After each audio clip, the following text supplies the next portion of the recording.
When I first started my YouTube channel, I didn't feel good enough. I was extremely awkward and I couldn't phrase my sentences right. Worst of all, I'm pretty sure I was really boring. To this day, I can't stand watching my own videos. That was approximately 9 years ago. I went from 0 to now 350,000 subscribers on this channel, and I know what it feels like to be stuck at just a few subscribers. So if I were to go back to time and only have 100 subscribers, this is what I do to grow my account. I'd watch a ton of Netflix.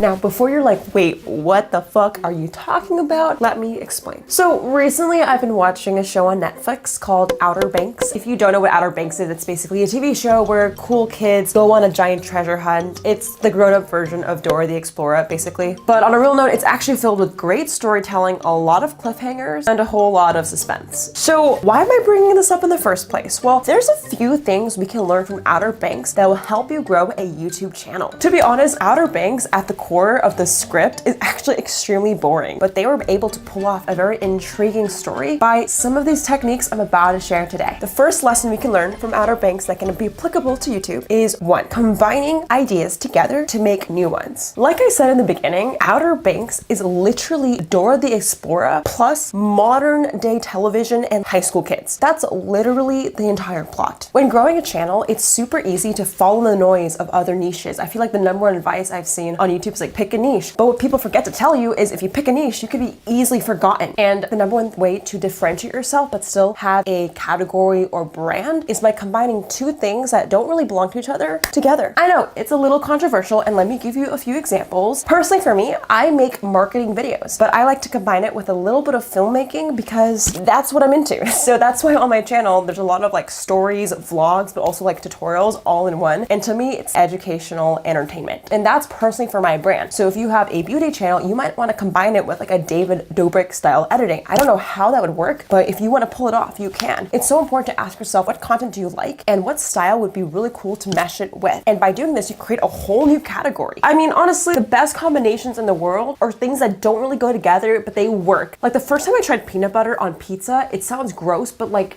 try it before you judge it, okay? Because it's literally so good. And similar to Outer Banks, I thought a treasure chest hunt was stupid, but they combined it with like these relatable high school characters.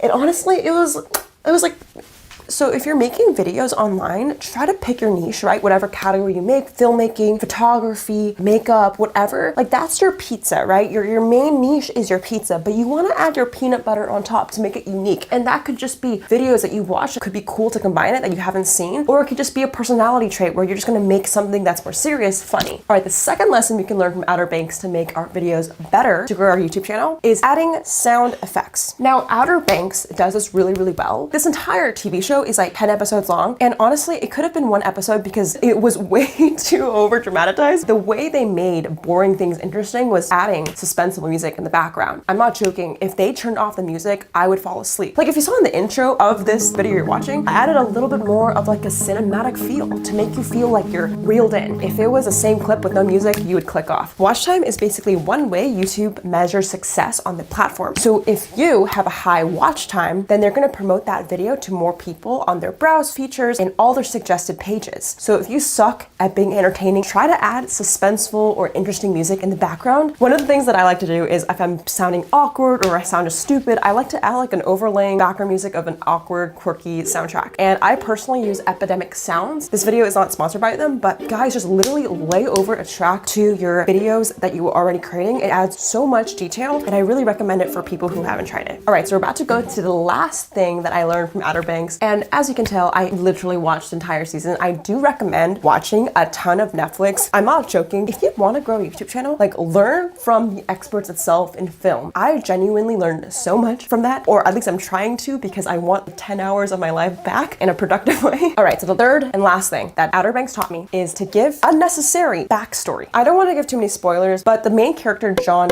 B, we don't know anything about him in the very first episode of the show. He's basically this like 16-year-old guy, and he lives a alone and we don't know why. But over time, as the plot evolves, we kind of learn that John B doesn't have a dad and his dad actually died. And we soon learn over time how his dad died, which I won't go into, but we learn so much of John B and why he's the way he is. He's extremely temperamental sometimes. He has a lot of trauma, and we learn over time through flashbacks what happened. Now, the reason why this is important is because your videos on YouTube should do the exact same thing. You know, in the beginning, a viewer might not know you, but over time, you want to add unnecessary backstory because that's what makes you unique. Even when you think it's unnecessary, it's so important to open up and share with your audience. My best example is I used to make YouTube videos about marketing tutorials, but then I started to put my camera in my car and talk while driving and getting Chick-fil-A. I wanted to bring my viewers along the journey, and because of that, it was more personable and unique. So suddenly, a boring tutorial about marketing was made a little bit more fun and exciting through my Chick-fil-A drive-thru. So I really recommend, if you feel like, you know, I'm stuck in quarantine and my content is boring, or don't have a ton of money to travel and get a ton of like people in your videos, I really think that's BS. You can make a very interesting, compelling video by sharing your story and opening up. YouTube and growing subscribers is all about having a personality that gets people to come back. It's not about your keywords, your SEO, or all the stuff that's the technicality of YouTube. Literally, it's about you as a person, and sharing your story is so important. Whether it's talking a little bit about your past history or your quick life story, or even telling your audience that, hey, I struggle with this problem and that's okay. Giving backstory, even when you think it's unnecessary, makes your channel grow. Now, I know it sounds cheesy to say, you know, open up, share your story, Jade, but trust me, I personally didn't think it was necessary to share my backstory, and